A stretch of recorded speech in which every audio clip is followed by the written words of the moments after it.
ఒక్కసారి blood clot అయిన తర్వాత హ్మ్. జనరల్‌గా దీనికి సింప్టమ్స్ ఏమి అంటే ఒక కాలు వాయడం. హ్మ్. అంటే కొంతమందిలో ఎస్పెషల్లీ ప్రెగ్నెన్సీలో కాళ్ళు వాయడం అనేది చాలా కామన్ ఉంటుంది. కామన్‌గా ఉంటుంది. అవును. కానీ ఒక కాలు, హ్మ్. ఒక సైడ్ హ్మ్. వాయడము అనేది హ్మ్. దీనికి లక్షణం అన్నమాట.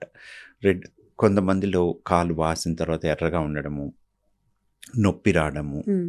ఇవి జరిగినప్పుడు బ్లడ్ క్లాట్ అయ్యుండే అవకాశం అనేది చాలా ఎక్కువగా ఉంటుంది. ఓకే. ఇలా చాలామంది ఏందంటే కాలు వాసింది, హ్మ్. తగ్గిపోతాదిలే, లేదంటే కొంచెం నొప్పుంది అంటే ఏదైనా మసాజ్ చేసుకొని వదిలేసేయడం ఇలా జరుగుతూ ఉంటుంది. హ్మ్. సో, ఈ లక్షణాలు కాల్లో నొప్పి, ఒక కాల్లో వాపు అనేది హ్మ్. చిన్నగా తీసేసేలాంటి లక్షణం కాదు. ఓకే.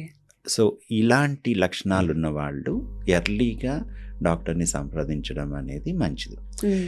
ఈ టైంలో మనము దాని గురించి పట్టించుకోకపోతే ఆ క్లాట్ పెద్దగా అయ్యి హ్మ్. మళ్ళీ పల్మనరీ ఎంబాలిజం అక్కడి నుంచి లంగ్స్‌కి వెళ్ళే అవకాశం ఉంటుంది. ఓకే. ఇలా లంగ్స్‌కెళ్ళినప్పుడు ఆయాసం రావడము, బ్రెత్‌లెస్‌నెస్ అంటాము, గుండె దడగా ఉండడము, హ్మ్.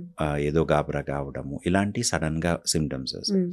ఇలాంటివి వచ్చినప్పుడు మాత్రం ఎస్పెషల్లీ కాలు వాసుండి ఇలా ఊపిరితిత్తులు ఆయాసము అనేది వచ్చినప్పుడు మాత్రం ఎంత ఎమర్జెన్సీగా అయితే అంత ఎమర్జెన్సీగా డాక్టర్‌ని సంప్రదించాలి.